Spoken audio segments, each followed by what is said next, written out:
The UK is set to vote in a general election this week called by Prime Minister Rishi Sunak, whose Conservative Party has been in power for 14 years. Polls suggest his rival, Labour leader Keir Starmer, could replace him. So what are the issues and how significant is this election? This is Inside Story.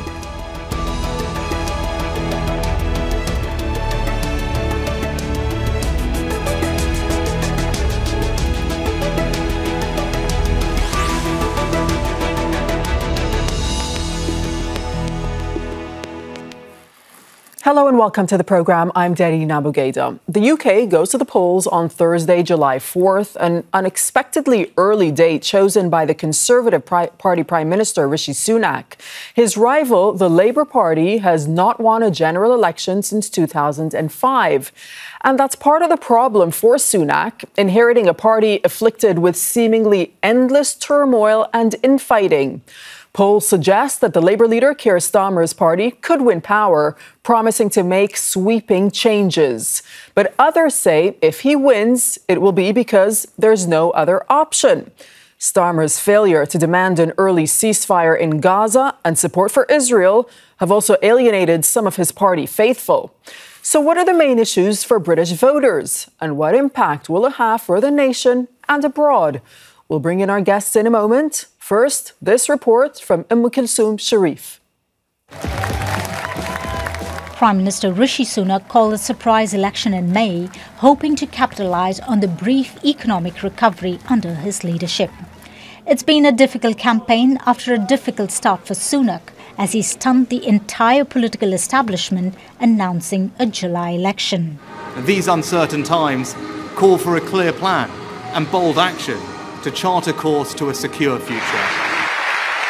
The man who hopes to replace him is Labour Party leader Keir Starmer. Change only happens if you vote for it, and it's time for change. He's hoping that dissatisfaction with the Conservatives, as well as support for his own policies, will make him the first Labour Prime Minister in 14 years.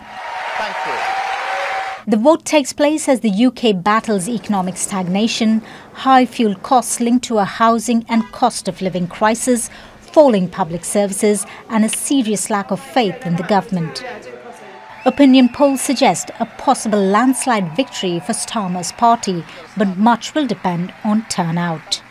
This fight for change is for you, and the power of the vote belongs to you, and you can use it to stop the chaos, to turn the page and start to rebuild our country.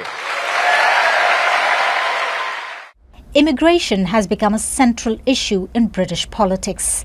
Sunak's taken a hard line when in office, including plans to deport asylum seekers to Rwanda.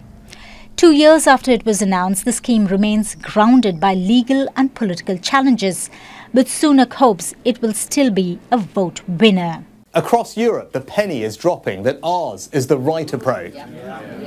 But if Labour become the next government, they'll scrap the Rwanda scheme and enact a de facto amnesty for asylum seekers, making us a magnet for every illegal immigrant in Europe. In every way, Labour would make our country less secure. Huge protests have been seen in London against Israel's war on Gaza. The issue could have an impact particularly among young voters and in constituencies where Labour is seen as too sympathetic or supportive of Israel. Occupation no more! On the other side of the political spectrum, Brexit campaigner and Donald Trump supporter Nigel Farage is making his 8th attempt to become a Member of Parliament. Polls suggest his right-wing Reform UK party could take away votes from the Conservatives. But he's facing attacks from both sides, from allegations of racist candidates to accusations of policies aligning with Russian President Vladimir Putin and his stand on the Ukraine war. An earlier conflict has caused big problems for Rishi Sunak. His departure before the end of D-Day commemorations in France was widely criticised, while his rival Starmer stayed until the end. Who will be standing at the end of the election will be known after the 4th of July. Sharif, Al Jazeera for Inside Story.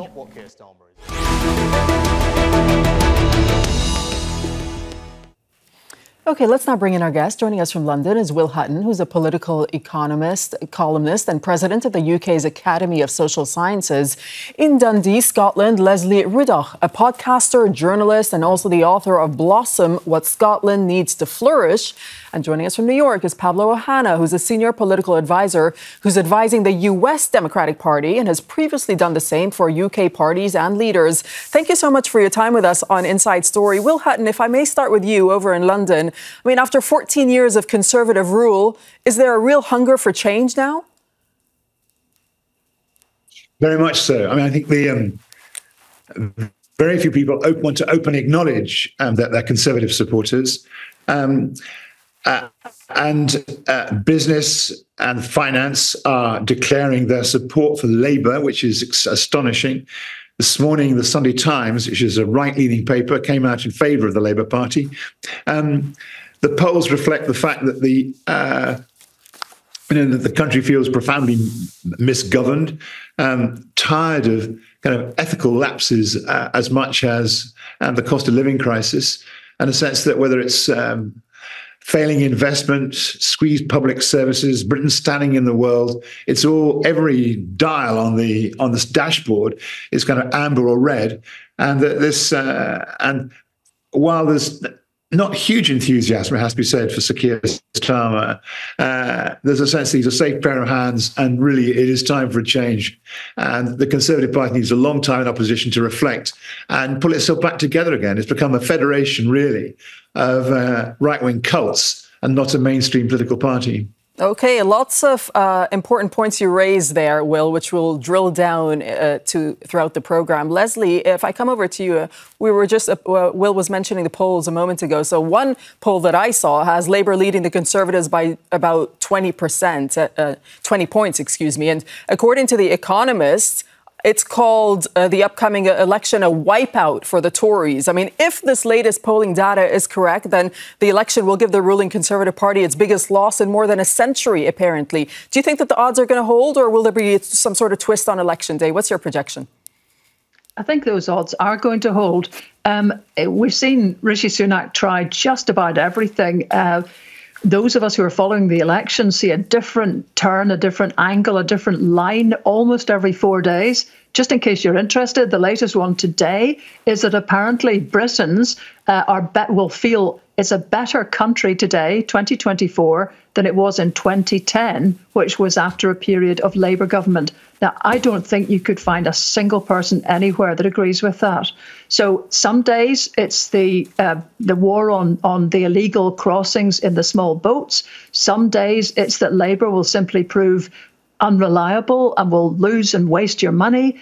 And some days it's that there's a feel-good factor that basically nobody feels in Britain. So I can't see anything that the Tories are managing to hold on to that would make any kind of dent in a lead that now seems so predictable. The danger for Labour is that everyone's certain they'll win and won't turn out.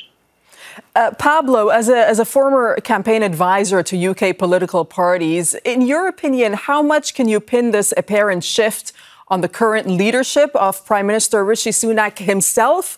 Or is it sort of the collective failure of the Conservative Party and its many years in power and its many prime ministers that have been through the past 14 years? Well, there's definitely an element that people are sort of have had enough of Tory rule. And I think, as you say, 14 years is quite a lot if that's not the party you want.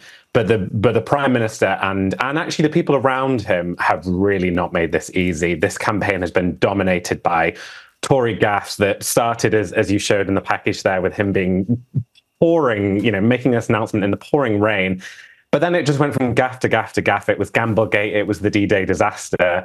It really has not been a good campaign. And I think it's just gone from bad to worse for him. Barring a seismic kind of pandemic level, event between now and Thursday, I don't see any way in which they can pull this back. Will, you seemed to insinuate a moment ago that this voters are not really feeling enthusiastic about a future Labour government. Correct me if I'm wrong here. And they're just kind of determined to bring about an end to Tory rule. Is that how you see it? Well, I mean, that's what the polls show. I mean, if Keir Starmer wins, his popularity will be lower than David Cameron's Prime Minister in 2010 and Tony Blair, Prime Minister in '97. So it's been a safety first campaign. It's been a kind of be as minimalist as possible. I mean, talking general terms about change. So people haven't had an opportunity to either get really angry with him or are really excited with him. But I think that, and as Pablo O'Hana was describing, has deep roots. It's not just the campaign staff are kind of poor.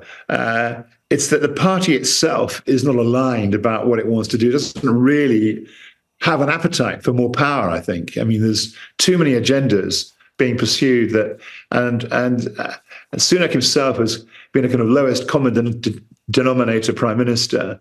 He's always kind of triangulating between his extreme right and his mainstream centre, and it's really not worked. And he's neither been fish fowl nor good red herring. So in that sense, the country feels that Starmer is safe, and he is safe. They think he's decent. He is decent. They think that his government will be stable. I suspect it will be. It'll be a big majority probably. And they think that some of the things he's trying to do make sense. Lesley, let me ask you this. How has the Labour Party managed to capitalise on the disenchantment with the Conservatives? And also, from what you've seen, which Labour policies have actually connected with the British public? As Will was saying, it really is at the moment almost anyone but the Conservatives. And actually the long list of failure that there's been, every different flavour you could have of conservatism has been tried and failed.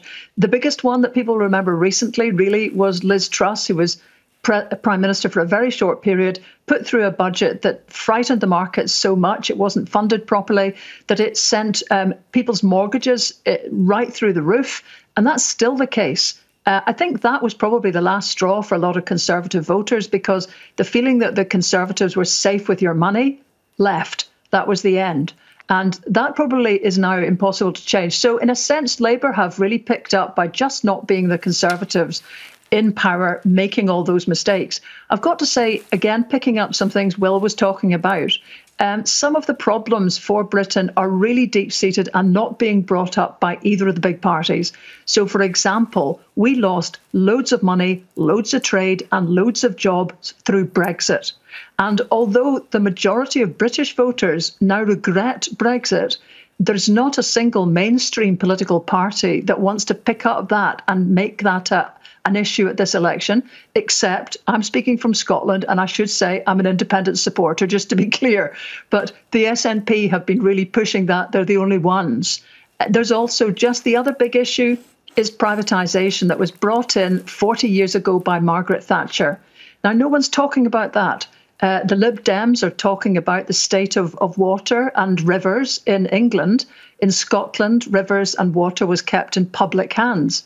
But water was privatised in England, one of the very few countries on earth actually to have done that. And how is that going to be solved?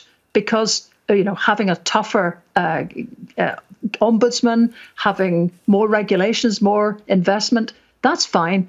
But it's still a crumbling system, and we're not getting to those really core issues in this campaign. More's the pity.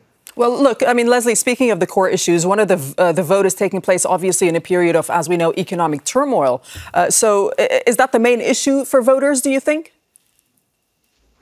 It is. The question would be, in a sense, what's the solution? Who's to blame? So, again, in the Scottish National Party, who have been the devolved government in Scotland now for 17 years, their stance is quite different, really, from the Tories and Labour. They have in Scotland, we have higher taxes on those who earn more. They want less austerity because basically the poor spend their money. So if you want growth, it's hard to see how that happens if you clamp down on people on lower wages. So those kind of issues have been playing here. At the same time, lots of people in Scotland, like myself, I voted Labour nearly all my life until it became possible to have a different outcome in independent Scotland. Now, the big question in Scotland is whether people think, let's just put all our money on Labour to just get rid of the Conservatives. It's not clear how it will go here. Right. Okay. Pablo, let me bring you in because this is according, I have a statistic here, according to the Organization for Economic Cooperation and Development. It is saying that the UK will have the lowest growth rate in the G7 in the year 2025. To what extent do you think is that a reflection of the Conservatives' policies?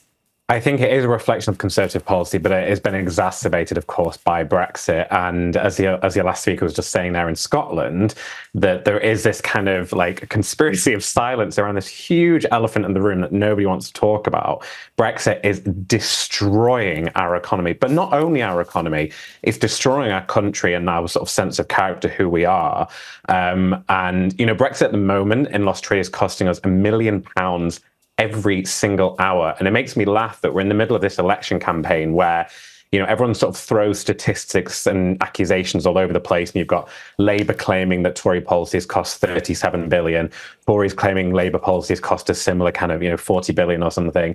Meanwhile, independent economists and impartial analysts have concluded that Brexit is costing us £100 billion every single year. And nobody's talking about it. Yes, the Lib Dems are talking about going back into the single market, and that's absolutely a logical first step. But generally, no one's talking about this enormous damage to our economy, which is costing local people, like the average family is thousands of pounds worse off per year because of this historic mistake that we made. Right. And people are recognizing that, of course, and the polls are shifting and so on and so forth. But none of the parties, not seriously, are talking about this absolutely phenomenal mistake. OK, Will, how do you explain the silence surrounding Brexit? And also, if there is a Labour government in power, what sort of stance do you think they'll take when it comes to Brexit and relations with the EU? Well, the silence on Brexit is not total silence. In fairness, I mean, Pablo's mentioned it, the Lib Dems are in favour of rejoining the single market and beyond that, the European Union eventually. And as Lesley was saying, the SNP have taken that stance too. I am sure that when Labour is elected, if they're elected, they will start being more positive about the European Union. Indeed, I was talking to a senior member of the team, Labour team, just in the last few hours, saying, once we've got through, we will have a gear change. But the thing is that at the moment, Labour want the conversation to be about the 14 years. They want it to be about the Conservative failure over 14 years. And actually, and in my view, correctly judge that if they raise Brexit, then the conversation becomes about that. And it's a very, very, very, very divisive subject in Britain. So I'm expecting Labour to turn the corner, and there'll be talk about a big defence pact. To start off, I think negotiations will begin about that in January. I think there'll be discussions about environmental collaboration and discussions about improving the trade and cooperation agreement. So I'm looking for a much more pro-European stance from Labour when they get elected. What about, Will, the issue of immigration? Because both major parties have made that issue of immigration central to their campaign, both parties promising to gut migration levels. But how different is the Labour Party to the Tories when it comes to immigration? It's an issue of high salience. And if Nigel Farage becomes elected and joins in the House of Commons with 2 or 3 other members of his Reform Party, who will get probably a higher percentage of the vote than the Lib Dems, but far fewer seats, and he'll say how unfair that all that is. He will be talking about immigration permanently in the House of Commons. They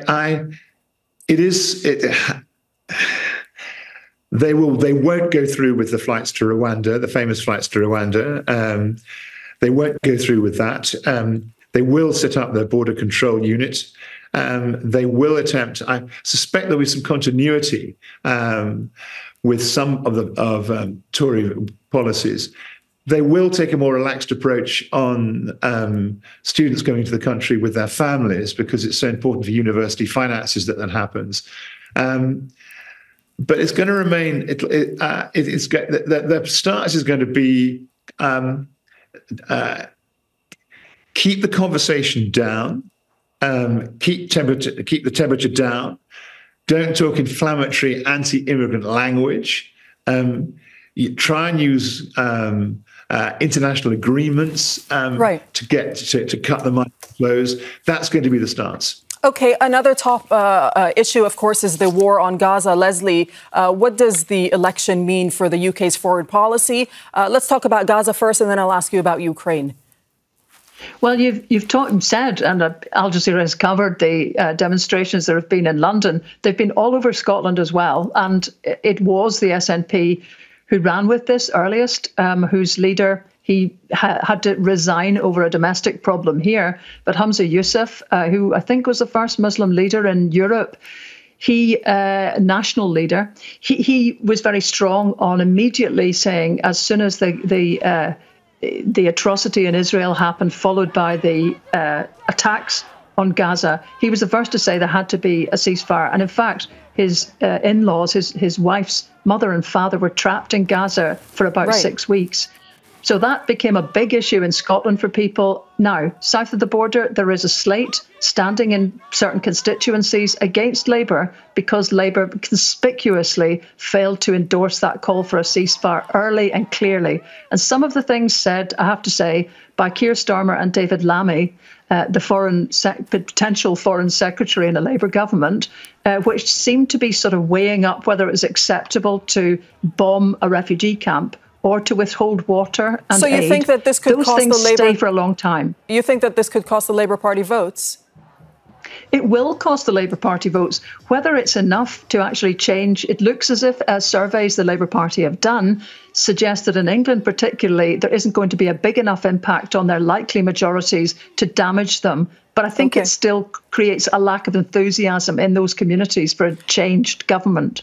OK, Pablo, I know you speak to us from New York, but obviously we've seen these huge protests in London over the Gaza war. And what are the options for Britons who support a free Palestine and an end to the Gaza war, who feel that neither Labour nor the Conservatives represent their views?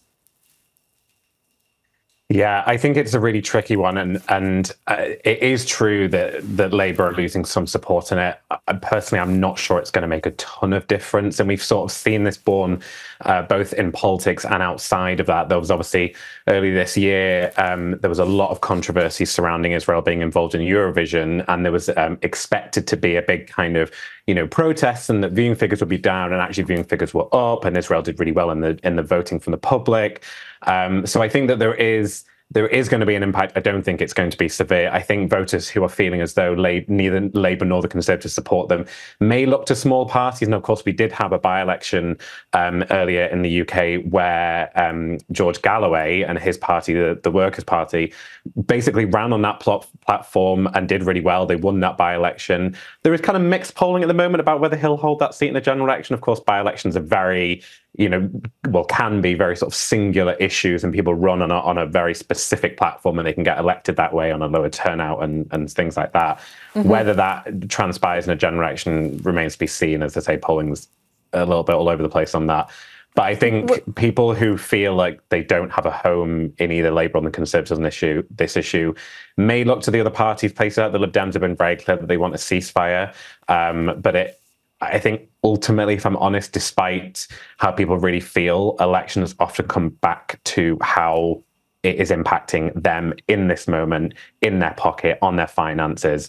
Right. And I think whilst there will be a little protest vote here and there, honestly, if I'm truthful about it, I think people will go back to voting on the issues that matter to them right now, and that will often be cost of living, NHS. Let me ask Will this on the issue of Ukraine. I mean, all the major manifestos of the parties called for continued support for Ukraine. So what do you think this election means for the UK's policy? I mean, are we going to see a deepening of support and cooperation for Ukraine?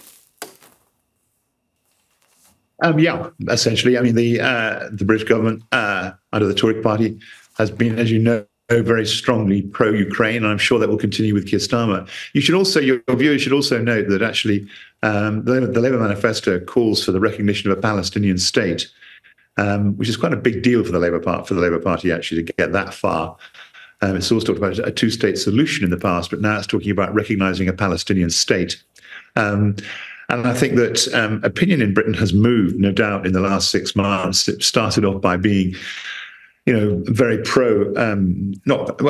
understanding the horror of the Hamas attacks, but the disproportionate nature of the response, increasingly seen as disproportionate by the Israelis, has led to a kind of mainstream opinion is leaning into the Palestinian cause more than I can remember any time in my adult life as a commentator. So that's been reflected, I think, in the Labour Party manifesto on Israel. On the Ukraine, I think it's provoking these elections in France are going to be important. If there's concern that the French are going to be kind of less than solid in a joint European response to Putin, then Britain's going to become even more important in this coalition than it has been up until now. Scholz in Germany is in a wobbly position, and Britain is emerging as, in a sense, the stalwart in Europe for the Ukrainian cause. That's going to continue. That is going to continue, and indeed deepen, I think, under Starmer. Okay, Lesley, final word to you. I mean, just sort of big picture here, how critical you think this election is for the Tories, and is there going to be a wipeout? Well, it looks like there will be a wipeout. There will be a landslide. It's really quite difficult to see what Labour will actually do with that, whether, as Will suggests, they will then begin to move into the areas that they thought too electorally sensitive to open up during this election, like Brexit, like some of that Thatcher legacy. Public services here really in a very bad state. And maybe that's the lack of enthusiasm. This is not like 1997 when Tony Blair was about to win. There's none of that sense of anticipation or excitement. Maybe that suits Keir Starmer. These are not kind of volatile, exciting, giddy days. They're really quite serious. But yet there has to be hope. And there has to be some kind of hope that we're not just going to get a dusted down version of what's failed for 14 years with the Conservatives, just with a Labour rosette on. All right, we'll have to leave it there on that note. Thank you so much for joining us. Thanks to all our guests, Will Hutton, Lesley Riddoch, and Pablo O'Hana. Thanks for joining us. Thank you for watching. You can see the program again anytime by visiting our website, aljazeera.com. And for further discussion, you can go to our Facebook page, facebook.com/AJ Inside Story. Join the conversation on X. Our handle is AJ Inside Story. From myself and the whole team here in Doha, thanks for watching, and bye-bye for now.